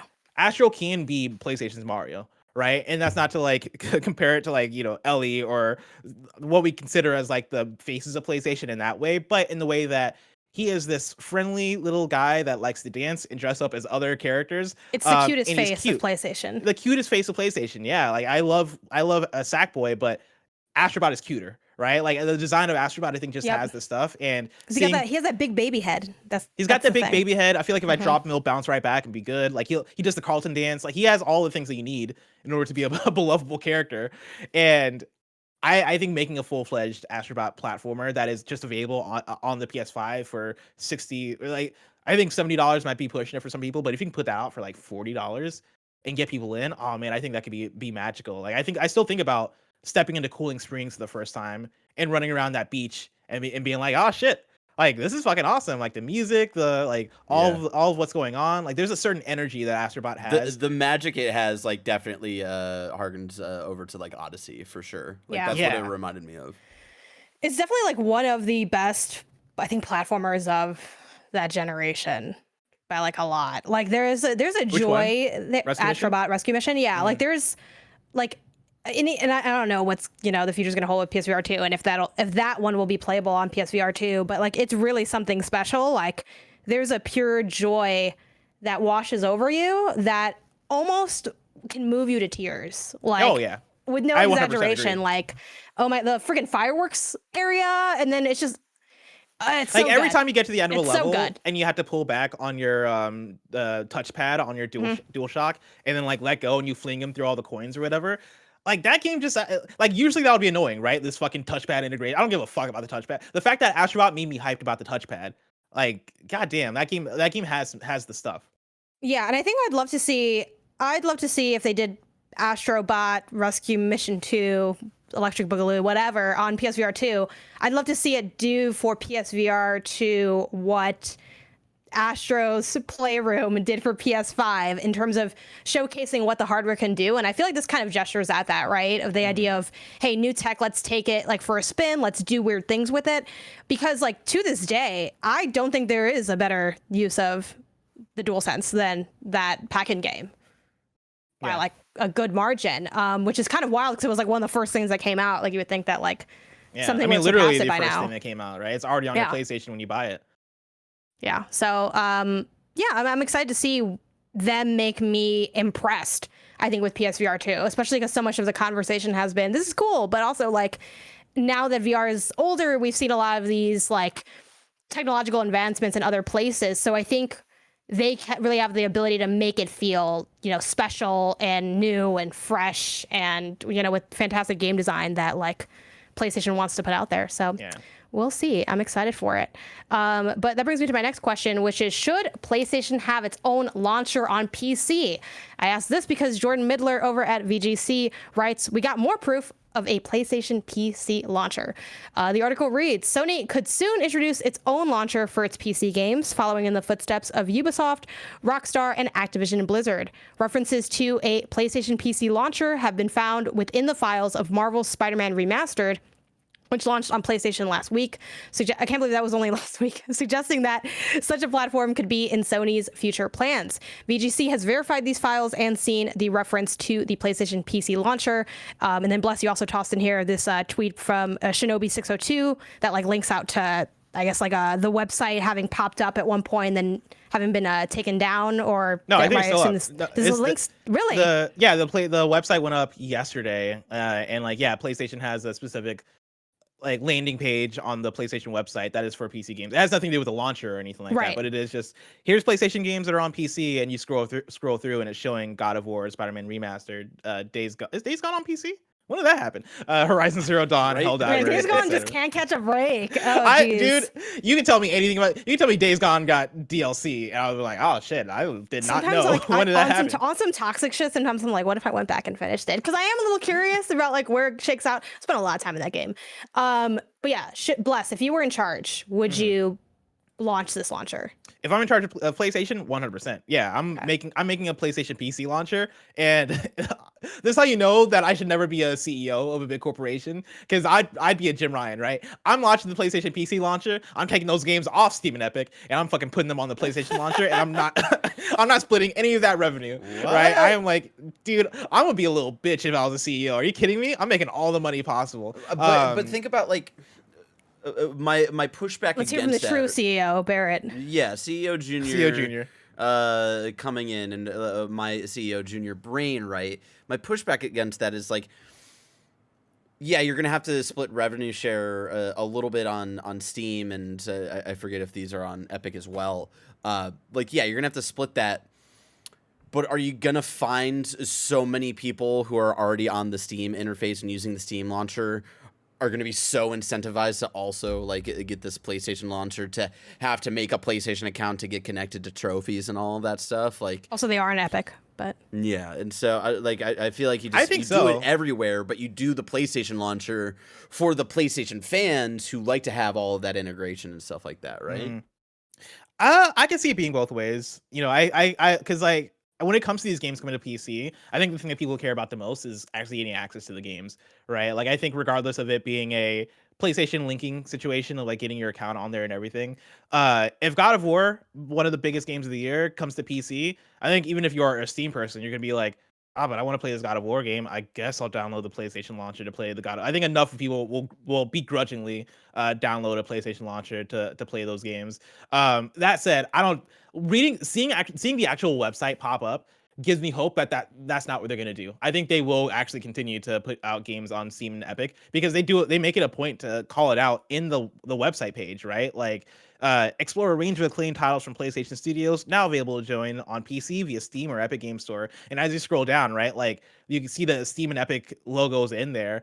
I think that is them being like, hey, let's just like, people, this is how people play games on PC. Might as well have that open as an option. I do think that they'll still have a launcher happen for the people that do want to play on a PlayStation platform, and maybe get that linking in there. That way you can earn your trophies, or maybe you can get cross save and all that stuff in there. And then also on the PlayStation side, you then get to sell those games without sharing the revenue with other platforms. But yeah, like, I can see it being a best of all worlds situation. But yes, I think there will be a launcher for sure. Yeah, I agree, and I think it's would be a good move just to give people that option. And yeah, it's interesting you bringing up the idea of like what that mean that the games are getting pulled from like Steam and Epic. And I do feel like I don't know, with PlayStation, it's not been if the I was best. CEO. It has not been the best track record. Like historically, if we just, and granted, you know, the show is completely focused on PlayStation, so we look at like the highs and the lows, and we like scrutinize, you know, what those moves are, because that's the nature of like analyzing a like company week to week. That being said, I feel like there's been a lot of like consumer L's, so I would not be surprised if Blessing's like twisted wishes became true. And This that is the happened. wish. This is my business plan. As you projecting, if you could me actually as a project corporate yourself into. No, this is me showing up as like a corporate. I'm like wearing a tie. I like, you know, Corpo people bless. like somebody I'm like walking by the Q&A room, right? And somebody from Q&A is like, oh, hey, this is Mr. Adeoye. Hey, waves at me. I like ignore them because I'm like, oh, no, man, I only talk to the biggest of executives. Me and Jim Ryan. You're a big Corpo boss, top Adeoye. G, Blessing Adeoye Jr. at that. Yeah, place. no, if you want to Yeah. talk to me, you got to talk to your boss's boss's boss. That's how you get in contact with me. I'm not talking to anybody. I am here to crunch numbers and make money, and I am taking the games off of Steam and Epic and putting them on the PlayStation launch for you to buy. I don't think that's what they're going to do. I think that'd be anti, in the way that we throw around the term anti-consumer. I think that'd be anti-consumer, and I think that's why you don't do it. I think more so than that, because it always goes back to like, and again, this is such an intense statement, but no one gives a shit about you. Motherfuckers are here to make money, and they will be nice to you in order to make that money. And like, that's the best win, because then you feel like, oh, they're treating me well. It reminds me of this like kind of lightly, it's not dystopian, because I guess it's just real like life shit. Like I did a business internship when I was in high school, and like one of the things like we did in our internship was we like watched stuff about like capitalism and business and shit, and they were like, oh, like here's how capitalism works, and they're like, the person buying the milk wants the milk more than they want their 5 or 7 or however many the fuck dollars, and like vice versa. And it's like, and it all works out, everyone's happy. And like that's obviously a very like basic look at how these systems work, but there is a layer of like truth to like that simplicity. And like what I feel like would be the best move would be to like take the L and do the revenue sharing, because you might get like stuff for when people do get it through the launcher. And the point to me of them bringing stuff to PC to begin with, because that's already like kind of going against the ethos of we're PlayStation, you want to play on PlayStation, you get our box, our tower, whatever monstrosity we've made. But like here, bring it to PC, it's like this is pushing the brand forward and getting people to be excited about what might be coming next to, again, that core of the consoles. And will that business model change over time? Maybe. But I feel like once you're already on PC, like be everywhere, make it easy for people to get access, because at the end of the day, this isn't a day and date situation. If it was, maybe it'd be different. This is about getting eyes on your product and getting people to be like, I want another Spider-Man. I want another God of War, and I can get one for just $500 and a miracle from following Wire64 on Twitter, you know? 100%. Yeah, and I think that's a really good point. The fact that PlayStation as a company is still about selling boxes, right? That is like, I think that's their number one goal, is to get you in the PlayStation ecosystem so that you buy the PS5 and then you continue to buy software on the PlayStation 5. The games, PlayStation first party games coming to PC serve a higher purpose than just the sales numbers of those games, right? They serve the purpose of, hey, we're putting out God of War on PC so that when God of War Ragnarok comes out exclusively on the PlayStation 5 and it doesn't come out on PC day and date, you go, oh man, I played that first one, I really got to play that second one, let me buy a PS5. And I think the way to do that, I think the way you do that most successfully is by putting these games on all the platforms that make sense, right? Put it on Steam, put it on PlayStation, put it on the other one, Epic Games Store, and get people in there that way. And so, yeah, I think we're headed towards the good timeline and not the evil Blessing the as one that the you CEO timeline. well, fake you did it, right? Yeah, you're like, don't it's me blame with the me, goatee. blank. Yeah. Oh my Me with a goatee and a tie, walking by QA, and then waving, and I'm like, I don't know you, man. I don't know any of your names. I don't. You're remember never names. getting hired. You'll always be a contractor here. You're always gonna be a contractor. Shut the door. Turn on the heater. Make them sweat. Oh, God. This is my CEO persona. This is Let a me Photoshop scary. that. This is a scary role for you to be in. Yeah, What's going I don't on? like how PlayStation easy it picks was this week? for you to The power to go to my head. Yeah. This is why I Yeah. can never get promoted at KF. Like, this is why, Greg and Tim and Nick have to stay in charge, because if they were like, all right, we're gonna retire and make Bless the new CEO, man, you know what I mean? And I'm just gonna be like, No, I don't know what you mean, Bless. Please explain. Please expound so I can clip this out and send this to them, just to like really put a nail in the coffin Barrett, for you. let's just say those work weeks are about to get real long. You know what I mean? Oh man, 80 hours weekends. Fuck weekends. You guys come in every single day making podcasts. We'll be like, you think we make a lot of content now? Oh, just wait. 24-hour streams every single day. We're never gonna be off. It'll be like when Assassin's Creed Odyssey came out, and I was doing my 40-hour work week at IGN, and then spending 40 hours a week on my own time playing through Odyssey to, help make videos. We're gonna get those numbers up. And by numbers, I mean 24-hour videos is what we're gonna be uploading to YouTube only. Okay. We're fucking uploading. I'm sure that'll do really well. Reel back in. What's going on in PlayStation Picks this week? Let's talk about PlayStation Picks. Of course, this is where we talk about what's coming out this week and the things that we have been playing. As far as the drop this week, we've gotten Multiverses for PS5 and PS4 on Monday, August 15th. Rollerdrome came to PS5 and PS4 on Tuesday, August 16th. Curse to Golf came to PS5 and PS4 on Thursday, August 18th. Sorry, I'm just thinking about like the day Greg approaches me and like he hands me his tie and is like, "You are now the CEO of KindaFunny," and like he fucking leaves. Go out and buy his tie to hand you the tie. Like he leaves and like everything's all happy, but then as he pulls off from the driveway, like the parking lot, the fucking clouds just come over and everything gets dark and stormy all of a sudden. And everybody's like, "Oh wow, it hasn't rained like this in San Francisco in a while," and I'm like, "Oh yeah, but there's a new rain happening now." All right. Why are you like the next Far Cry villain in this like weird scenario? I like how you went Far Cry. I was thinking like this is like a Saturday morning cartoon Ubisoft bit. Like I feel like this is like a of. Fairly Odd Parents bit he's doing right now. Oh man, we're gonna have so many revenue sources too. We're expanding out, man. You guys already have two. We're gonna have 10-minute ads. We're gonna I'm gonna get Barrett sponsored. Like not just shows, just as a person. Yeah, I'm making you wear fucking like I don't know Subway shirts. Barrett's brought to you by Jimmy John's.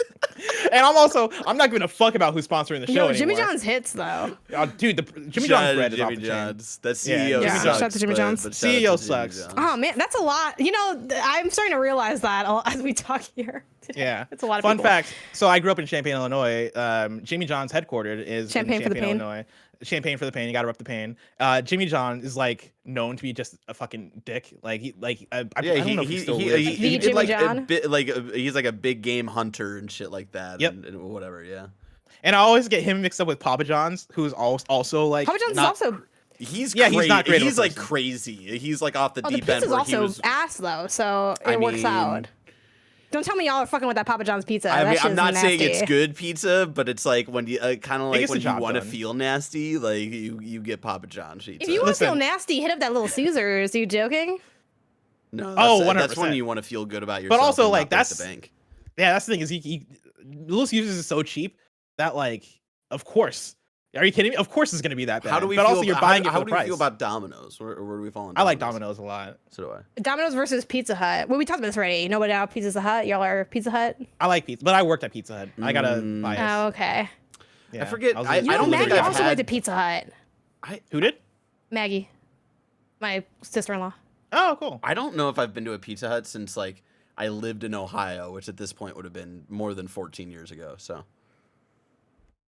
I won't be a Jimmy John, is what I'll say. I won't be a Papa John. I haven't had when like chained pizza like very often, like in the last couple of years. I feel like they're just not really around.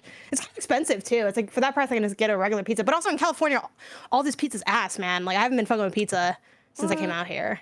A lot of it's bad, and you know it's bad. No. A lot of it's bad. There's good pizza here. But a lot of it's like in the Midwest, you can eat pizza anywhere, and it's like at least gonna be kind of okay. It's like I was like, oh, in the Midwest, it's like, oh, okay, like there's no such thing as like bad pizza. Even bad pizza is good. No, don't say that shit in California. Pizza in the Midwest. There's bad fucking pizza in the Midwest. In the Midwest, though, like in the Midwest, they fuck with thin crust real heavy and they cut into squares. And that was never my favorite. Yeah, no, that was always whack. I always thought that. I'm was telling weird. you right now, if I like roll a dice or a wheel or spin a wheel or some shit. Also, what else is on PlayStation this week? What else is on PlayStation this week? No, wait. But like, Hold on, can I hold talk on. about Detroit style Energy? pizza real quick though? Because Detroit style pizza is fucking fire. There's Which one's It's not Detroit? even about this. Like, I'll back take in any Champagne, they style. had It's just Jets that pizza. Jets pizza. Detroit is like square pie guys. It's like deeper, Oh, yeah, I thicker don't- pizza. I If you do I a don't like roulette Detroit and you pick style. 5 random pizza places in like Chicago or any fucking place in the Midwest. 5 random in California. I'm taking 5 random in the Midwest because that California shit will be. That's the thing. There's a low. There's a floor, and then someone dug underneath it.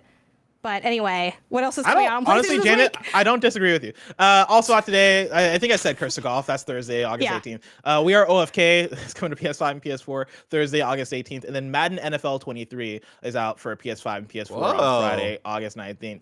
Are we finally gonna play? We've been putting that off. We got codes for Madden. I feel like 6 months ago at this point. Yeah, which I'm still confused about. Were those preview codes or review codes? I think. Like, how did we have the game for so long? I think it was like a beta version of the game that only had like 1 or 2 modes that we could play if we wanted to, and it was one of those like, oh, I'll just like wait for it to update and so I can get the modes I actually want to play. But yeah, when we first got those codes, we talked about doing like a tournament with like you, me, Greg, and Snowbike Mike and stuff like that. So we got to figure that out soon. I still want to. I would love to do a Madden tournament. Same. It's been such a while. Play as my package. Janet, what'd you pick to play on PlayStation this week? I guess I'm being honest about the actual week. It was We Are OFK, where I did all 5 episodes. Only the first 2 are out right now for the public. It's because I did the review code before the game came out. Mm-hmm. And I was like, I'm feeling this. It's fire. And then I was like, just kidding. This is ass. And then I was like, it's kind of picking up again. And then there was the final episode. So it's like, yeah, it was very much a mixed bag game for me. At the end of the day, I don't recommend it. It's not one that I really enjoyed. I talked about it a bit on Gamescast this week and had landed at a 3 out of 5 on the KindaFunny scale for okay. Because I do think there's enough highs there that... Okay. Yeah, we are just okay. Is my mean shorthand for we are okay. I know, but you can do worse than okay, and that's the thing. I do think, I think about the people that I know in my life that fuck with story stuff, and I'm like, yeah, I could see some of them liking it. And again, there are some really nice highs. There's some fire writing in it. The art style is very nice, and for context, the style of game it is too, because different people like narrative for different reasons. The style is very much of like, you're kind of watching things happen. You can kind of color it in a little bit with, text choices, but they don't like alter the story in any way. And you're not moving around in the game. Like you're not, for the most part, like there's some movement in the music video stuff, but that's kind of it. Like you're not walking around or like picking up pizza slices or drinking water. Like you're just hanging out, watching it happen. And sometimes you get to jump in with like choosing A or B or like sending this whatever text. Yeah, but like it's very much mixed because some of the songs really hit. Like I know they're kind of promoting one of their first songs from it, which is it's Follow Unfollow. Like I think that song's really good. There's some fire, there's some cool sound design, but like I said, at the end of the day, I just think the big weak point for me is the core conflict they create and how kind of, we just talked about Blessing being like this overly evil caricature of a CEO. It kind of like lands in that territory a bit with like this really evil music guy who's like, I fucking hate art. I just want to make money and fuck you if you don't. It's kind of like, okay, this is too much. And then it's like, oh, I think I might maybe like work with this guy even though I hate him. It's like, it doesn't make sense. Like I don't buy into it. And that really just kind of takes me out of the whole thing. And I have other issues with it too. But yeah, ultimately, not a big fan of it, but that is what I spent a lot of my time on PlayStation playing. And then just real quick shout out, I'm going to cheat and say I finally beat Escape Academy. I finally played and beat Escape Academy. Did you play it because of the new update? No. What's the new update have? Oh, it has everything. It came out yesterday or the day before. Oh shit! Yeah, and tell me about the update. It has like it fixed the split screen online, so you don't have to play split screen online if you don't want to. It fixed the hint button system where if you just press square, the game will automatically give you a hint, and that'll I believe decrease your grade. You can hit that on accident real easy if you're just fucking around. So they've added a confirmation to that. And it's just a lot of general fixes also, but it seems like it's like the biggest update since it's come out. That's great. Yeah, no, I dipped in a little bit earlier. I think it was, I missed a couple weeks from like, I was sick and then I got better and then I had vacation. So it's been kind of on and off, here at KindaFunny for me. But during like my vacation or break, I think is when I finally dug into it. I even did they sent me like the press kit and I finally like solved that with Isaiah, which was its own little ordeal. And I think it was like such a smart introduction too to like how the puzzles are, but I loved it. I felt a lot more capable in it than I usually do in escape room type things. Definitely was a concern going in, but I felt like we figured stuff out. It was fun. It was a good flow. We did split screen local and actually did like that for just being able to quickly look at his screen instead of having to write down even more stuff than we already were. But yeah, I love that game, and I think I'm gonna dip back in for the DLC, so I can like stream it, and like, you know, I want to do some other like code giveaway stuff that I have that I'm holding on to for when that drops in the fall. But yeah, I loved it. And I got the platinum also as well. So boom. Wow. How long did that I don't take? think I shared it. It was not that long because a lot of the trophies are pretty automatic. There's at least one that's like, you would never do this unless you knew you had to. And then a couple other ones were pretty light, like, you know, run around a certain distance, a couple light things like that. So we really just had to, and I think finish certain things in like X amount of turns. So there's like maybe a puzzle where, you know, you're turning a device and it's like, okay, solve this in 3 turns, or solve this. They have one of those classic like Resident Evil style, like you're raising the beakers puzzle. It's like solve this in X amount of turns. Not gonna lie, like we hit up a guide for that one. It's like I ain't gonna try to learn that. Like we did use a guide a little bit. And then is that the one toward the end? Yeah, it's like it's one of the later puzzles. But what's nice is they let you select, like you can go straight into, once you beat the game, and even before then, you can go straight to like a mission you had before.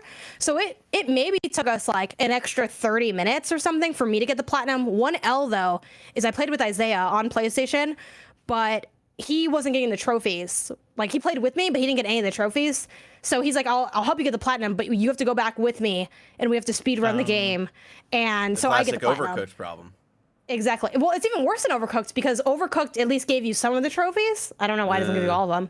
But this one gave you none. So like we had to do the whole thing again. Damn. But doing it again was actually really fast. But I will say, if you're listening to this, you haven't played, but you're like, oh yeah, I'm down for it, and you're going to do what I did, again, local co-op or maybe even online, make sure you write down, unless you don't care about looking up like a guide, maybe write down some of the solutions to things, because they do, almost all of them remain the same. Like there isn't like a random generation except for a few puzzles. So we had written down, like Isaiah wrote down notes on all the solutions thinking ahead on this. So when we ran it back on his game, we were able to just read through a lot of the solutions, and they let you just skip ahead. Like you don't have to like fake solve it. You could just, like, if you know the code, you can just type in the code. So it only took like maybe an extra 30 minutes for me max, maybe even less. And like definitely under an hour, I think, for me beating the game with Isaiah, like speed running it. So pretty achievable, but yeah. Nice. That's one I need to go back to get the platinum for, because yeah, you definitely should. It's pretty simple. The like beaker puzzle you're talking about, where it is like there's like 3 things and you gotta fill one up to a certain point, and you have to like switch between the things, and it like fills up all the way. When I tell you that me and Yami almost had a breakdown. Like we could not figure that out for the life of us. Yeah. You kept taking turns. It was like, all right, you try it. Like 5 minutes later, okay, I'll try it. 5 minutes later, you fucking get in here, you try it. Like we could Did not. y'all have a strategy, or were you just feeling it out? I think we were feeling it out, but also we were like, we were really trying.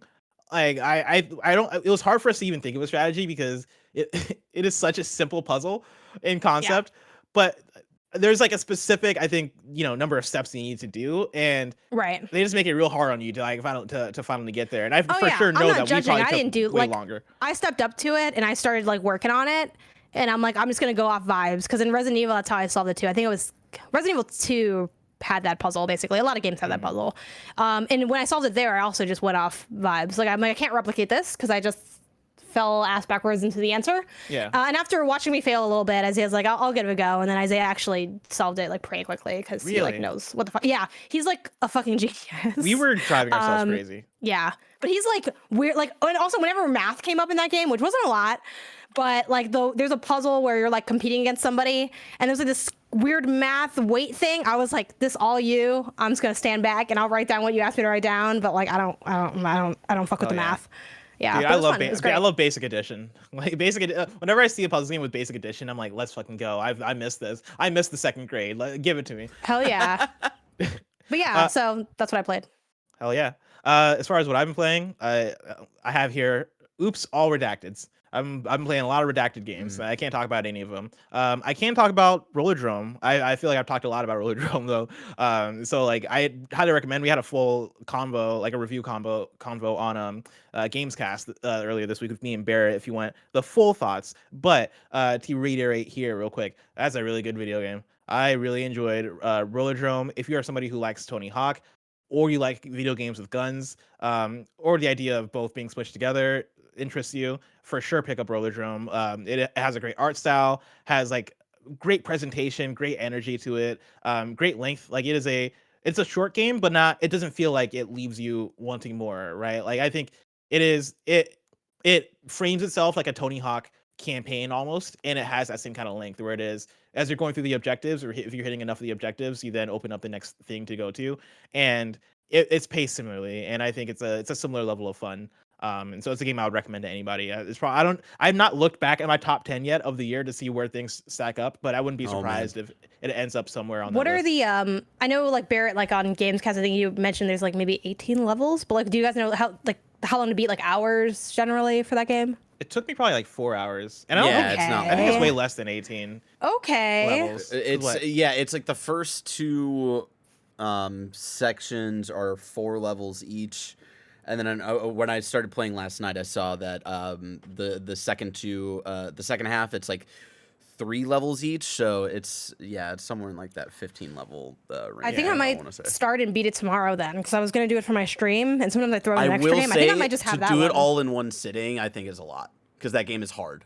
So you might end up bashing your head against the wall a little bit.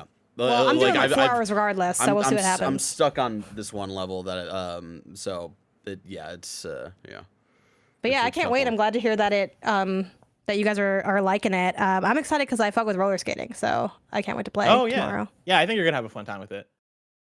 You should do a cosplay or do like a Halloween costume. That's Roller Drum. Yeah, I mean, I did. I sent, because I'm fucking dumb. I sent like the Roller Drum people or like the @RollerDrome Twitter account. I was like, oh, getting ready for Roller Drum, and it was like me practicing. Which, if you practice fucking anything, you know that practice looks like shit all the time because you're working on shit that you can't do. So it's me like slowly like crossing over and doing like a jump of like 1 inch off the ground, and I was like, yeah, like give me a guide. But yeah, I'm fucking excited. So yeah. After you play it, I also want to hear Janet Garcia's roller game of the year, because right now in the running it's Roller Champions and Roller Drum, and so I'm gonna have to. Oh, for skating? Probably Ollie World too. The roller game of the Ollie World. Put that in there too. Ollie World's definitely I mean, we'll see how Roller Drum is. I mean, Ollie World is unfortunately not skating; it's skateboarding, but it's all the same shit. Like you got wheels, you got fucking trucks and everything else. Still just call it skating though, you know. Exactly, and it's the same vibe. It's the same community. All right, we'll report back with that. For now, I'll let people know that this, of course, has been PS I Love You XOXO, your PlayStation podcast, where each and every week we get together to talk about the hottest topics in PlayStation. We've got a Patreon post show for those that are subbed at the silver level of patreon.com/KindaFunnyGames. So stick around for that. Otherwise, until next time, you've been KFAF'd. Why do you keep doing that? I don't know. It didn't even feel right that time.